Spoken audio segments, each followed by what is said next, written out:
So welcome back to the driver's seat. As I said, driver is to give you the action of speaking in public and feel that you're in control of your own conference. Thank you for those that have given the feedback, because it's given me some insight into how to be able to structure better and be able to answer your questions. And one of the points that was made was my exercise that I asked you to do was perhaps not clear enough, because not everybody's done it. Not everybody has actually done the exercise and posted a video of themselves within the group. So you still have time to make a very short video of yourself talking to a camera, because it is an exercise just to stand there, be it with your phone or be it with your camera from the PC, to be able to present yourself. And the more you do it, the more you listen to yourself, the more comfortable you become with actually talking. So I'll try to be a little bit clearer on the next exercise that we'll be talking about. Driver's seat, as I wrote down here, is first of all your state, your body state. So we talked to our body state last week. It was the posture, the way you project your voice, the melody. So all that gives the impression of you have confidence when you're talking. If you're hunched up, if you're not feeling comfortable or you're a little bit shy, then that will come across in your body stance, in your body state. So first of all, stand, and I recommend you not to be sitting, so I'm going to stand. Stand tall, look towards the camera, look towards the peripheral vision, and see everybody. This week, we're going to be talking about expression, because there is an art to speak. There's the art of leadership, and there's the art of speaking of a leader. Next week, we'll talk about, I call it advise. Some people say attention. But we'll talk about what context are we talking about? Is it a business pitch? Is it presenting a high performance project in the office? Is it perhaps talking in the courtroom? We have a lawyer with us who's very interested to know how she can portray her counter arguments in a courtroom. But it's also, what is the proposition, the value that you are giving in the speech? So we'll talk about the context and how you're going to be able to speak. And then the last week is how you transmit your message. So we transmit it with our body, we transmit it with our expressions, but you might have support. Now, I haven't used some PowerPoint slides because I wanted to be showing my full self within this presentation, but I've given you last week a summary, and I will do again today a small summary sheet of what points we've covered during this hour. So how do we improve our speaking? Well, we're going to practice all the time. We're going to be listening to videos. We can listen to YouTubers. We can copy or imitate somebody else. It's good. If there's a speaker that you like, listen to him and then record yourself. Talk, do your mini talk on your camera, record yourself and listen to the way you speak.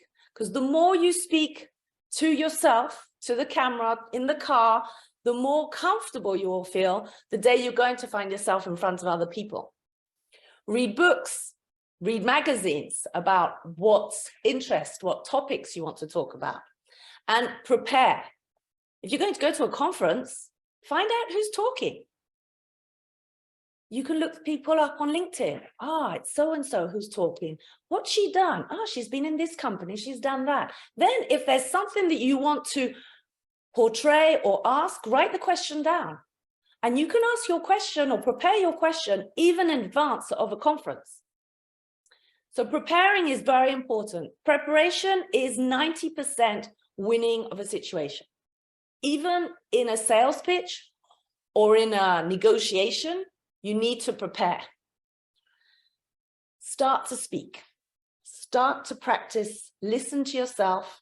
Practice, practice, practice. I know this might sound boring, but it's really something we need to think about. Ums and ahs. Oh my goodness.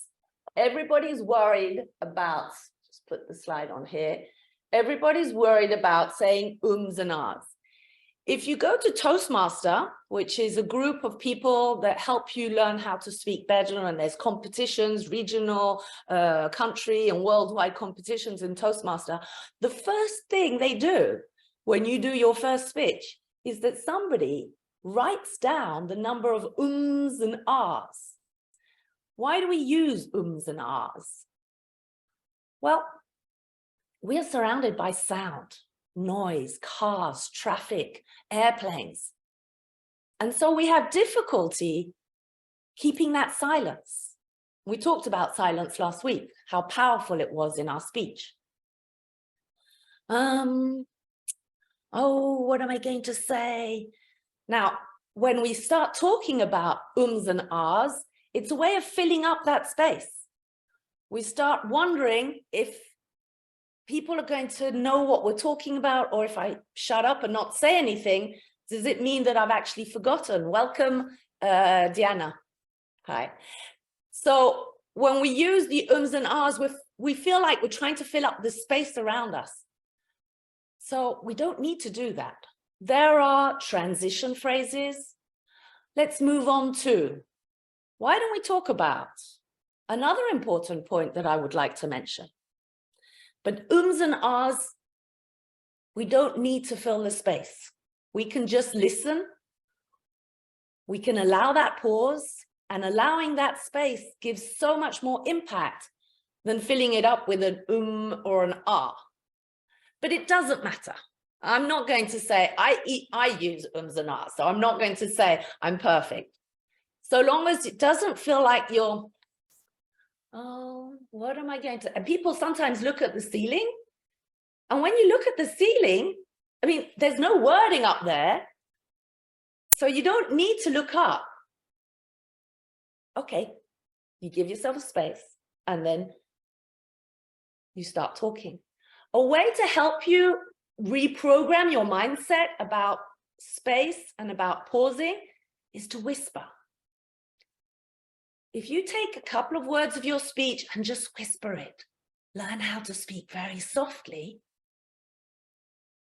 you will start getting more accustomed to that pause and to that silence, and you will feel comfortable not wanting to fill it up with and ahs and noise, because noise is going to make your speech less impactful.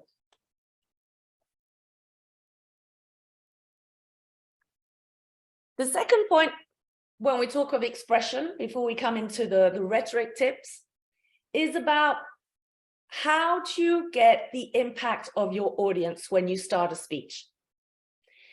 An introduction is going to open up how we talk.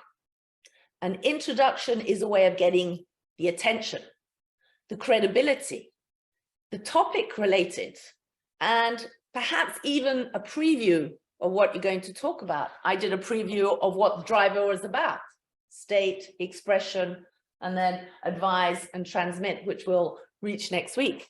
It gives you an idea of what to expect and anticipation of what you want. So there are many ways to bring an attention grabber to a situation. You can refer to a subject. Today, we're going to talk about speaking, or you can refer to an audience. Perhaps you're a human resource manager and you're talking to other human resource managers. So you can talk about, as human resource managers, we have the need to be able to help our employees. You could talk about teaching. I'm a teacher, and we teachers, we have the power of influencing next generations. So you refer to an audience. You could give a quotation. You could refer to current events. What's going on today in the war or a political situation. You could have a historical reference. You can have an anecdote, something to get people laughing. People use that also to bring the human side of you. When I did my first TEDx, I didn't know really how to start. I talked about pink shoes, made everybody laugh. And so suddenly I felt more comfortable. You could have a startling statement, a statement that's, today, every 30 seconds, a child dies of hunger. When you put a pause there and everyone's like, oh my goodness, it makes you want to think. Humor, anecdote humor, I said, you can have a personal reference. You can talk about something that happened to you. Last year, I lost, I had a problem, and you can share that. It shows your vulnerability, and people think, oh, I want to hear more about her. Or you can refer to an occasion or to an event. So the opening statement of your speech is what's going to capture the attention. And then how do you bring that impact? So we're going to talk about the art of speaking like a leader, because leaders have a way of talking, and it's called rhetoric. And in fact, in England, in the 18th century, you could have free teaching of rhetoric, but in public schools, you'd have to pay to learn how to do mathematics. But rhetoric was very important, the art of how to speak. Today, it's an elitist discussion. It's taught in private schools only in England. And most politicians have actually come out of those schools.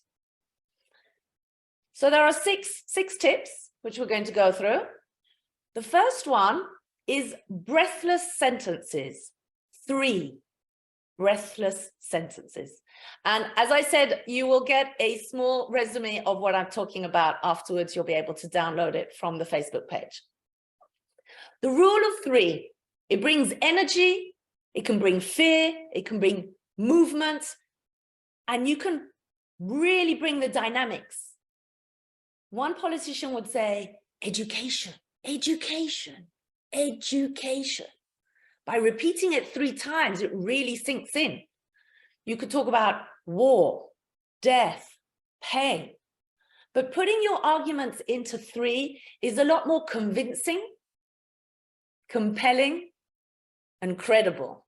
So I've got my rule of 3, always there. Here, there, and everywhere. Even Shakespeare, Romeo, Romeo. Where art thou, Romeo? So when you are speaking, you can use this rule of 3 for everything that you want to talk about, because it brings so much more impact. You know, I want to teach, I want to learn, I want to transmit. You can play with the letters. I said convincing, compelling, and credible using 3 C's. It doesn't have to be always with the same letter, but the way that you impact those 3 brings the energy. So 3 breathless sentences, rule of 3, very important. The second point is repeating the sentence, the opening clause. So again, you're using the rule of 3, but you're going to repeat the opening clause of your sentence. Like Mr. Churchill, when he said, we shall fight on the beaches, we shall fight on the landing grounds, and we shall fight in the streets. By repeating that first phrase, you put an impact again in what you're trying to say. Repetition, it opens up the emotions. It brings out the authentic sound of passion. And when somebody's passionate, you want to listen, you want to stay. So I could say, I love Italy. I love Italians. I love pasta. I love tiramisu. I love all of you. And the passion comes through. And it sweeps you away because you're making a point and it takes you on. Think of the salesman when he's trying to sell his whatever. You know, he might say, I'm not selling this for 20. I'm not selling it for 15. I'm not even selling it for 10. You get this deal for £5. The way they bring them through, you're like, wow, I'm getting a good deal. Because he's brought this way of 1, 2, and 3. So the repetitive sentence, and listen to it with politicians. The English are very good with this. You hear them in their phrases when they repeat. But the more you repeat, the more the passion comes through. The third point is 3 balancing statements. If a sentence sounds balanced, we think that the situation is balanced and our brain is attracted to it. So if we come back to Shakespeare, to be or not to be. Ask not what your country wants from you, what you can do for your country. It might be illusion. It might be false, but the fact that we're giving this balancing statement makes us feel that the situation is also good. Our brains are attracted to it. We're not looking for the future. We're looking for the future, not the past. We're working together, not against each other. We're thinking of what we can do rather than what we cannot do. So these balancing statements puts a lot of power in what you're talking. I can talk, I can feel. How you balance. So balancing statements, I don't know why the brain is attracted to it. Metaphors. Number 4 is metaphors. Did you know that we actually talk metaphors every 16 words in our language? It's very powerful. It's a way of bringing images, a way you can make people be attracted to what you're saying, understand your world, or you could repulse them. If we think of, how could I say, images of love, we could talk about our family being a garden, and I want to water and nurture my friendships and my family, and they're like a sunshine, and with sunshine, the love is empowered. But we can also talk about disgust, animals, horrible things, which will push us away, which will repel. And this is actually, it's quite, we've got to be very careful because it's the language of genocide and it's the language of hate. When we use a metaphor, it changes how people will react. They say that a metaphor in a pitch can change the way an investor will invest in your project, or he will not invest in your project by just changing the metaphor in the text, or how a patient will want to follow or not a doctor, or how they will be perceived. So if we think of images that are, I don't know, of disgust, let me give the example of the Calais jungle. I don't know if you recall, in Europe, in northern France, there was a very big camp of migrants, and the migrants were stacking up trying to get to England, and there was a terrible place which became called the jungle. But jungle means that people are like wild animals, and it's a way of talking so badly, of depicting migrants who are actually vulnerable people like wild animals. And in the world of hate, Hitler talked of snakes for the Jews. In the Hutsi and the Tutsi war, they were called cockroaches, as if vermin you want to get rid of. So metaphors can have a very negative impact, and it can have a very positive impact. We talk about the Arab Spring. The Arab Spring was a terrible situation, but spring makes you think of flowers and sunshine and something nice. But we know that the Arab Spring is going to take 2 or 3 generations for people to get over. So a metaphor has a lot of power, and using the right metaphor can make people be attracted or to repulse them away. So choose carefully which metaphors you want to talk about. We can say our conversation is littered with metaphors, scattered with metaphors. We're reaching out to metaphors. Again, 3 times, using different metaphors for the same aspect. But on the positive side, we could say, her eyes were like diamonds. She has a heart of gold.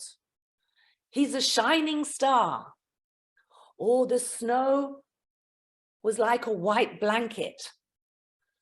So it does give a lot of poetry, and it allows people to understand better the world that you're trying to transmit. So metaphors is a way of sharing and getting people to understand your world, because maybe you're in a technical world and a metaphor will simplify the aspect of where you are. Exaggeration. Now, I'm half Spanish, so We exaggerate a lot in the Mediterranean world. When we exaggerate our emotions, it gives distortion to our perspective. Oh, it was so fantastic. It manifests in our speech. We feel, wow, there's sort of an energy. Some people can go over the top. I've been waiting for this day. I couldn't sleep last night. I was so excited.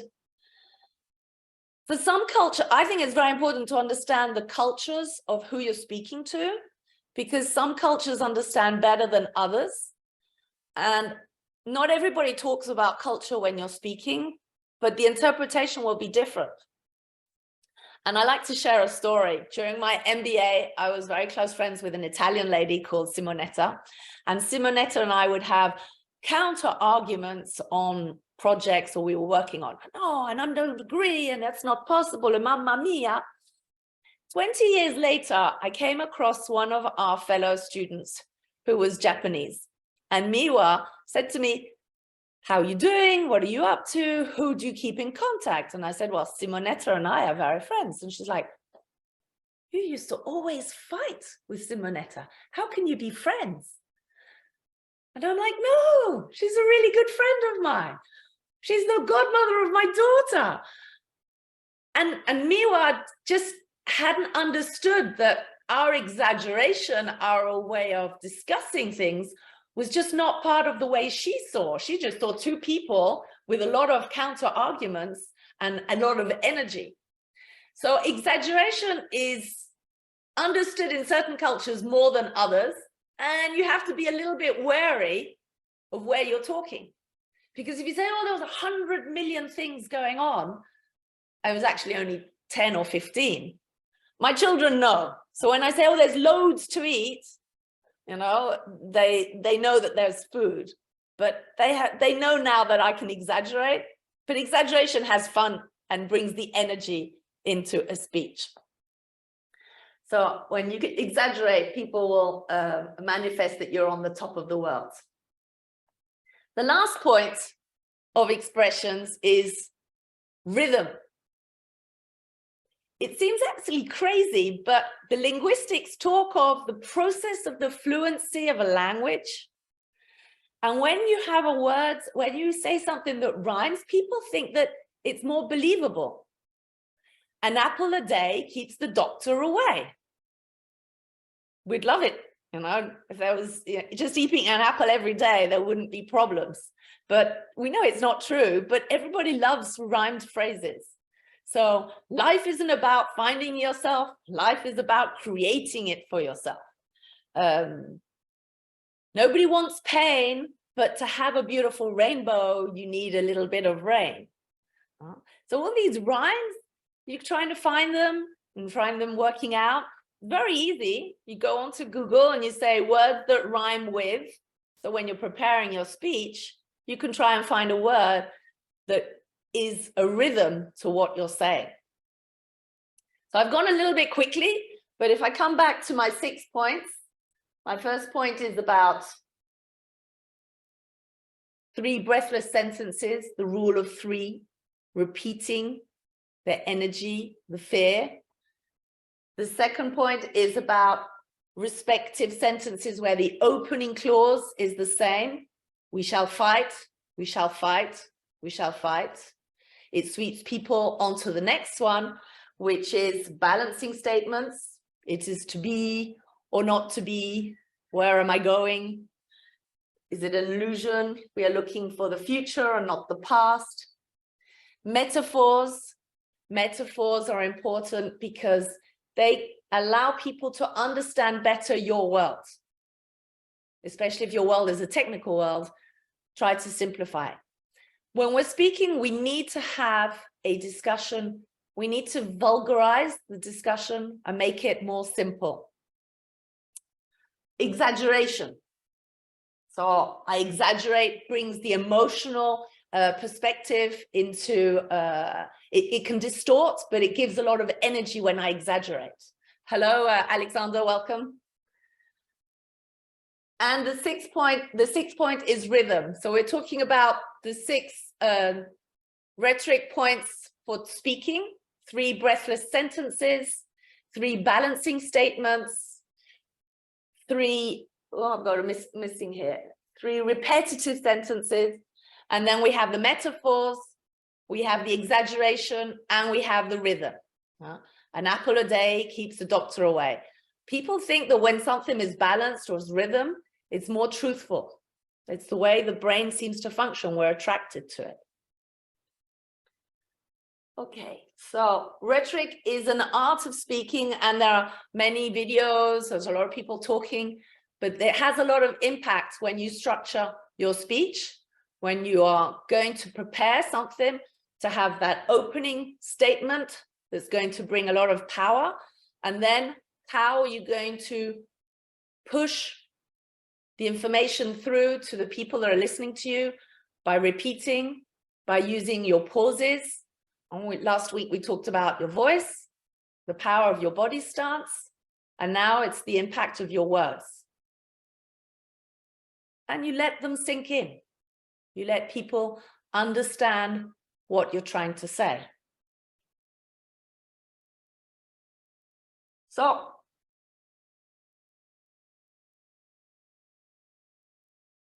if you're meeting people, because we speak in different contexts.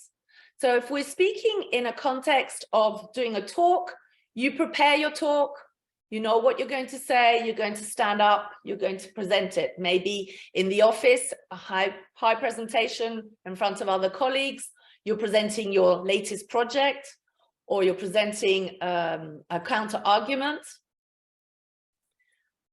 But we can also have a speaking moment when we talk in networking, when you've got a glass and you're saying, hello, nice to meet you, can I interrupt?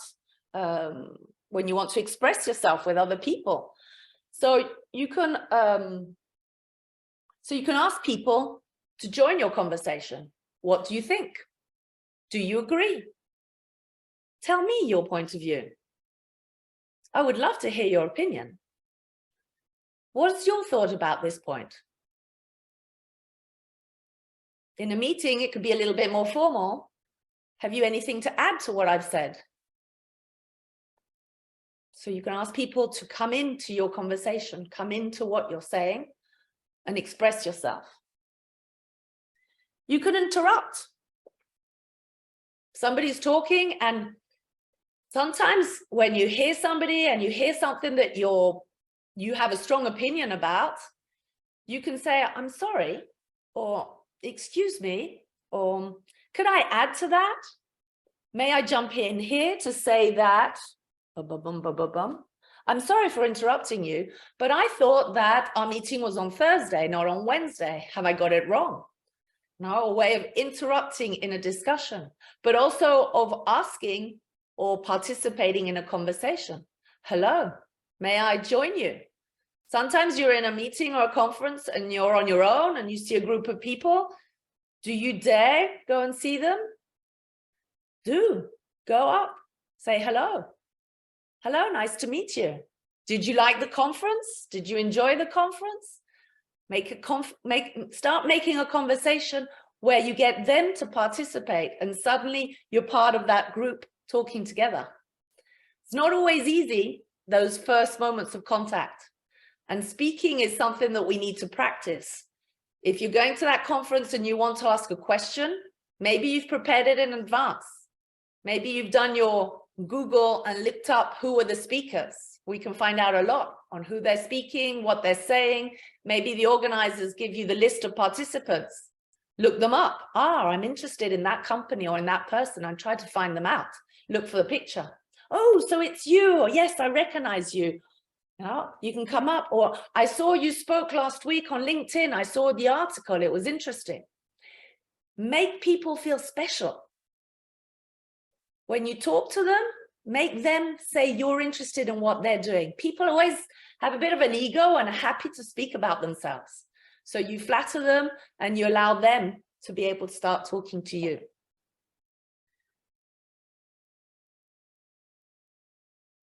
So my exercise for today is to get you to imagine structuring a small speech. Now, you'll have different themes. Maybe we'll share in a moment what's your passion, or we can see if we can together help you define, or what would you like to talk about. But the exercise is to choose a topic, and I'm going to show you, I could show you the, I don't know if it's still working, my iPad, open it up. I could show you the sustainable goals. I'm not sure if you all know about the sustainable goals, but this is 17 goals, and there's many topics to talk about. So if you're passionate about the sustainable goals, you can choose one of them: poverty, climate action, life below water. Just find one little thing and try to apply the 6 rhetoric rules to a little speech.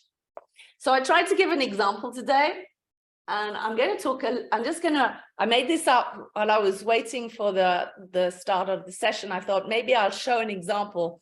The idea would be to talk about plastic waste. What can we do? Plastic cups, plastic bottles, plastic bags. We see them here, there, and everywhere. Our oceans are filled with plastic, from the home, in the rivers, and from industries. In fact, if we do not stop, our oceans are going to pop. We see the great garbage pack as it grows and grows, and we will drown in a tide of plastic. What is the problematic of all this plastic? How can it stop? So I played with the 6 different rules of repeating, of breathlessness, of a rhythm, of a metaphor, the tide of plastic. Try to give some power just to a little speech on plastic. So the idea is that each one of you choose something and try to apply your 6 rules. Film yourself. If you want to share on the Facebook group, you're welcome to share it with us.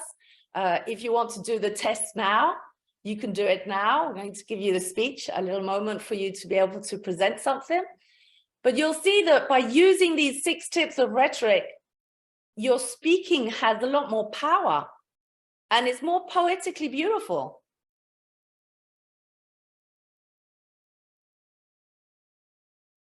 Can you repeat, or can you show the 6? So you want me to share them, okay? Yeah, because I just have 5 on my notes, so I'm looking for the 6th one. Okay, so the 6, I haven't got one slide with them. These are really my notes, and that's why I will send you a PDF with all this written up. I did it last week. I don't know if you saw in the Facebook group, I made a PDF of what I talked about. So the 6 tips, the first one is 3 breathless sentences. The rule of 3: education, education, education. Put your arguments into 3. It's more convincing, more compelling, and it's more credible. Here, there, and everywhere. Romeo, Romeo, art thou Romeo? So that's the first one, is 3 breathless sentences. When I say breathless, it's to give the energy. Did you know? Did you know that? 1, 2, 3. By putting the breathlessness in, you bring the energy into the room. If I lower the pace, then I slow it down. So 3 sentences that can be breathless. Then you have the 3 repetitive sentences where the opening clause is repeated. So it's the first stage of the sentence that's being repeated. We shall fight on the beaches, we shall fight on the landing grounds, and we shall fight in the streets. That was Winston Churchill. I love, I love, I love. Or I can hate. I hate talking in public. I hate standing up in front of people. I hate showing my emotions. Totally the contrary. But by repeating the same thing, you bring the power. I am passionate about educating young children. I am passionate about seeing young people evolve. I am passionate about transmitting my passion.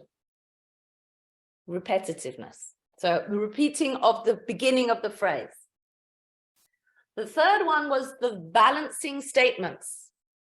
to be or not to be. And as I said, a balancing statement is, if it sounds balanced, in our minds, we think that it's something balanced, that the situation is balanced and our brains are attracted to.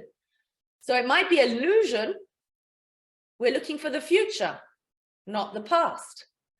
We're looking towards working together and not against each other. We're thinking what we can do and not we can't do. There's an advert at the moment in Switzerland on Credit Suisse, the bank, and it talks about entrepreneurship, and it's, you know, how the entrepreneur finds the problems of what you can do rather than the problems of what you cannot do. And I hear the music of that advert when I think of balancing statements. The fourth point was metaphors. So we talked about metaphors provide a picture to help other people enter your world. So their metaphors are very powerful to project something. I want to nurture my family. I want to spread sunshine around me. I'm going to put all the love. And we've got to be careful with negative metaphors that can repulse people or can push people away. And I talked about the metaphors of hate that we see in certain situations. I talked about the Calais jungle depicting migrants as wild animals, and that's very dangerous. And nobody counteracts it. But a lot of the journalists use metaphors. But her heart is of gold.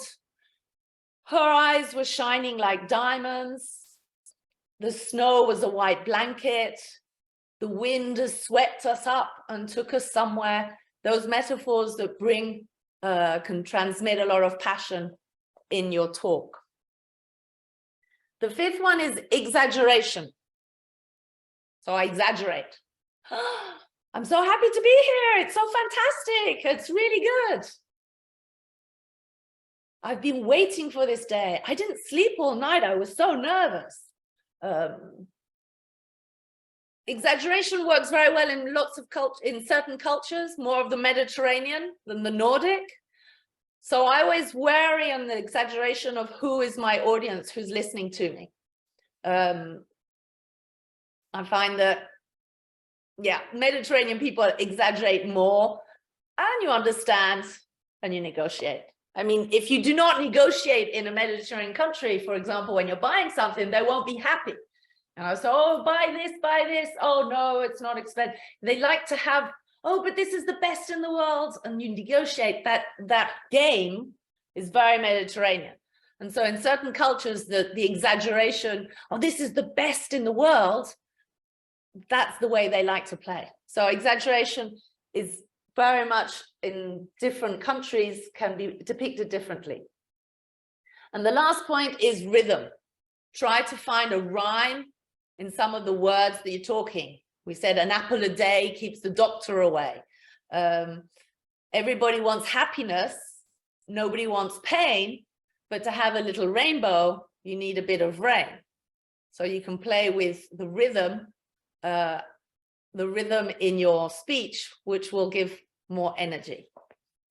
So my idea was that you come to talking about improving your speaking in the context of what you're saying. So you listen to others, you get inspired by other people, you can imitate them, watch videos of people that for you find really emotional, and see what makes it so emotional in their speech. How can you copy them or imitate them? Reading books and magazines instruct your content and helps you, but write it down, your opening statement. How are you going to capture people's attention? And then reflect of your conversations. What did you learn from other people? What would you like to inspire? How would you like to inspire? And you're going to have to practice, practice, practice. It's one of the most difficult points is, how do I practice? So speak to yourself in the car when you're driving. Speak to yourself in the bathroom or in the shower. Sometimes I'm practicing different speeches and they never get told. But the fact that I've repeated them in my brain, in my head, in myself, allows me to feel more confident when I'm going to speak or have a difficult conversation, be it with my children, be it with a boss or with a friend. The fact that I've talked it through several times, that's not good. Maybe I shouldn't say that, or I should say it this way. And the fact that you say it 3 or 4 times on your own, when the moment comes, there's a lot more spontaneity and you feel more comfortable. But you need to practice. For speaking, you need to practice. And we have these wonderful tools. We have this wonderful telephone, which allows us to film yourself. You can do it live on a reel, or you can just use the camera, film, listen. There are audios as well. You can, if you just want to use your voice, you can register your audio on your own and then listen back. And at the beginning of this talk today, I talked about the ums and the ahs, that they are fillers.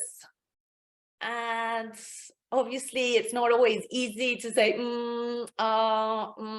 So you try to find transition phrases. Let me talk about, are we moving on? And then by whispering,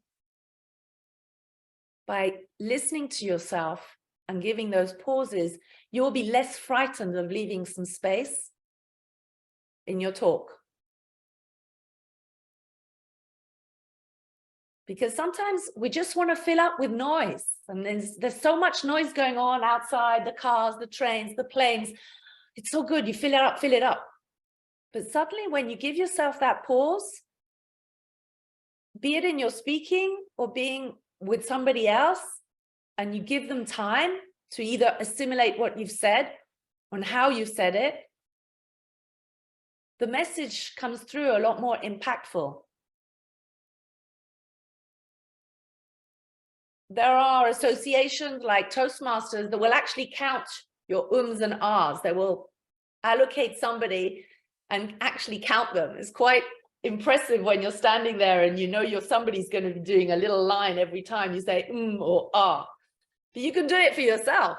You can film yourself and then listen just to the ums and ahs and see how you could improve. There's no magical formula, but the more you practice, the more you've prepared and rehearsed what you want to say, the more comfortable you will feel. You will still be intimidated. You'll still be intimidated of how people are looking at you. So we talked last week on making your state, making you feel good, how comfortable you stand, the way you dress, because when you're dressed, you feel better, you feel more comfortable to be able to perform or to give your best. So my idea was that each one of you could choose a topic about something that for you is important and perhaps say a few words. Is there anybody who wants to do the exercise live? Not ready for it yet, Helen. You're not ready, Alexander? Not yet. So you're going to prepare something for us? You can do that. Preparing, I can. Where are you from, Alexander? We actually know one another. I'm from Geneva. You're from Geneva? Yes. Oh, well, thank you for being here. I'm sorry if I haven't recognized you. I've probably not got the right glasses on. That's all right. No problem. Okay. Diana?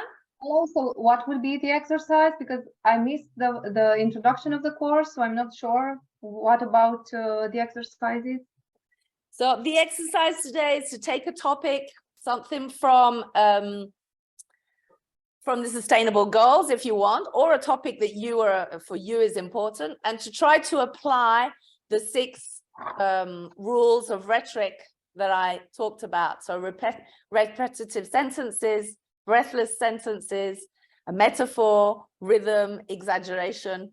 If you want to apply it, if you want to write it now, or maybe you want to do it during this week, we'll have questions and answers. So maybe on Thursday, I can get you all to pitch on Thursday.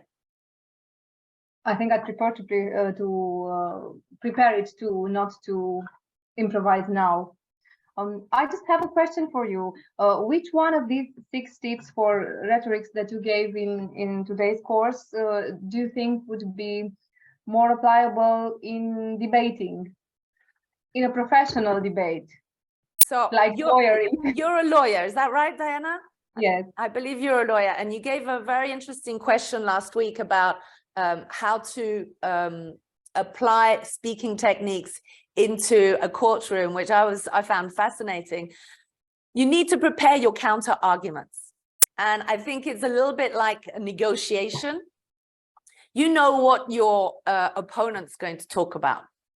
And when you're going to give your last speech, you want to be able to annihilate his arguments with yours. So by repeating, by using the idea of repetition, 1, 2, and 3, to an argument that he's formed in one sense, and you're going to come here and say, by doing this, by doing this, by doing this, suddenly it sinks in. So give yourself the space, give the pause, because I'm sure the pause is very powerful, even in a courtroom, and prepare the counter arguments. Because if you have all the counter arguments to the discussion in front of you, then when they're going to talk, you've already given the reasons why their reasons are wrong and yours are right. But it's the preparation. And if you have those balancing statements, if you put in a bit of rhythm, if you use a metaphor, those have a lot of power on how people will perceive what you're saying. And I said that a balancing statement gives the idea when it's balanced, it's good for the brain.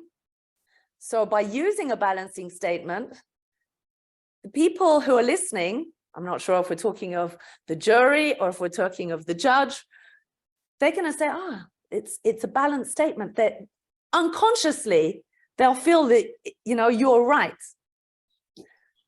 So it's little by little. All my public that matters is made by professional judges. No jury in our law system, and no lay magistrates like in England. So only professional judges that I keep appearing before them, because I have cases and other cases, just so it's important for me to make a good appearance in every case, because I return to the same judges. When you're speaking firmly and slowly, it gives you authority of what you're talking about. You already have that respect and authority because you are there in the courtroom. You've got your lawyer's degree, you already have that. You already have that authority. So you mustn't doubt that. And you stand firm, you wear your gown, so you're already wearing something that gives you also authority. So feel that part. Okay, and be proud of all those years of studying and all those laws that you've learnt, to be able to start your arguments from what they've said. If you're frightened of how they're going to react, then you're not sure in what your content is.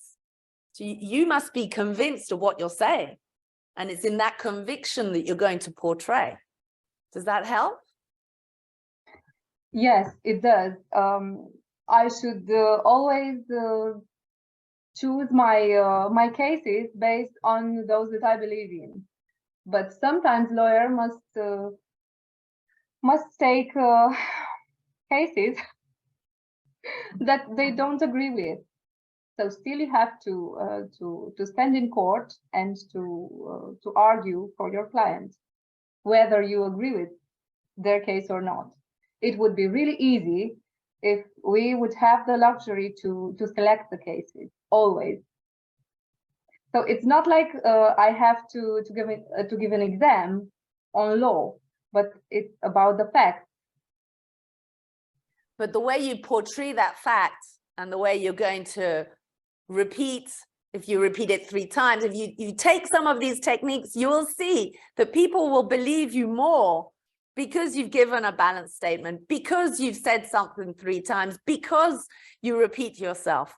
And with those 3 points, the 3 arguments, the 3 balancing statements, they'll be more convinced, I'm sure, because it's the way that the framework of the language is understood. Try it. Maybe for next Thursday, convince us of a situation, depict the story, and then give us what your argument will be about, and we'll give you feedback. Okay. Nadine, you have your hand raised. Thank you. I just wanted to add two things. One for Diana to answer. You know, in French, we always say something that you believe, something that you don't believe, and then you counter argue. This is the way, you know, in France, we make all conversation. That's what you say. So for you, when you are presenting a case, you say, what is for this case? What will be against this case? So you prepare yourself to the counter argument, and after you can make, you know, your thing. So for me, for example, when I'm preparing my student for pitching, and especially to answer questions, I ask them to answer to all the questions they will not want to be asked to, you see? So they are prepared to all the things they don't want to answer. And we hope that when they make the pitching in front of investor, they don't have this question they don't want, but if they have, they are ready. So that's what I ask them to do, to prepare all the questions they will not like to be asked. So that's the way you can prepare yourself. You say maybe somebody else will say something again, but then you are prepared. And the other thing is just to answer with small. This is not what the lawyer do. You know, just not to make sentences with more than 3. And I say speaking about sentences against paragraph. You have to answer in sentences and not in paragraph. You see what I mean? And that's all what, because when you start asking with paragraph, we are lost. We don't listen to you anymore. So that's something that you may use. And when I am afraid to go somewhere, and that's what I do, I just prepare everything. I don't want to be asked, but after that, I'm ready. That's my little trick for things I am afraid to answer to. Thank you, Nadine. Preparation is 90% of success. And we'll talk about negotiation next week, and how to give feedback, Nadine, and how to give bad feedback as well. How can you say things differently? So, so we'll be doing that next week. We'll be talking about how do you advise and how do you transmit for a pitch or for an argument or for a discussion. Any other questions, Alexander? No, just a comment. I thought there were no such things as bad feedback. It was constructive feedback, the term, I thought. You're right. Of course it is. It's constructive feedback. But giving feedback that's not necessarily difficult to pass. Sometimes you feel you're being a bad person. So it's not, but I agree. It's definitely constructive feedback. So I will be asking for constructive feedback on this course because this is my first online course, and the whole point is to understand how it works and how I can improve myself as well. So I will be sending again a little survey after the question and answers on Thursday. So I'm going to ask you to prepare a little speech for us on Thursday so that we can all help you in giving you some constructive, thank you, Alexander, feedback. It's a pleasure, Helen. Any other questions? Okay, so we've come to the end of this hour. Thank you so much for being here. And I'm enjoying myself. It's a new experience doing this live. And I had a few technical glitches, but I'm learning how it all works, of being live on Zoom and live on Facebook. So I will see you again on Thursday for question and answers. And I will send out this afternoon, oh dear, I've got an here. I will send out a small sheet of resume of what I've said today and an explanation slightly better of the exercise so that we can work together on Thursday and the live question and answers. Do you have any catch up on last week's session, as I've missed it? So we have the live last week's session is actually in the Facebook. So are you part of the driver Facebook group? Apparently not. So this is a course where people signed up and then they came into a Facebook group. So then I must be in it somewhere. Well, I'm going to check, because usually people that come to the Zoom is because they got the link. If they got the link, it's because I sent them an email. So I got the link, I got the email, I must have subscribed and just not. I remember having done something, but I can't remember under which ID. I will find out. All right. Well, if you haven't, just send me a direct message and I will get you to come to the group. But in principle, you should have had the link to join the group. And in there, you will see the live session of last week, which we were talking about the body state and how you stand and how you hold yourself and how you play with your voice, the different powers of your voice. Okay. The PDF, it's to be found in the same group. Everything's on the group. The whole point, this is a better course, as they say. I don't know if I like the word better as in a better course, but it's the first time I'm running a course on Facebook within a group. And so you put all the information within the group, you get people to participate in the group, and you do a live session. So this is a live Zoom that's being filmed straight into Facebook. And so you can then see the live session and you can also see the question and answer. So it's a 4-week course. We started last Monday. So it's called the driver's seat, or the driver's distinctive speaker's vehicle, where we're going to be talking about the state of the body, the expression, how you advise and give information, and then how you transmit. So we'll talk about death by PowerPoint, or how to avoid death by PowerPoint in the last session. And so using slides as well. But being live on the camera, having the Facebook group, having everything it's like, wow, it's new for me. So I'm also learning. And I ask you is some feedback. So there's also a survey to fill out a couple of questions and tell me what you like, what you don't like, how I can improve, and what I can do for next week. So that's how it is. So if you can't find the group, Alexander, send me a small message, okay? We'll find it. No problem. All right. Thank you so much all for being here. Have a wonderful week, and I'll see you on Thursday. Thank you.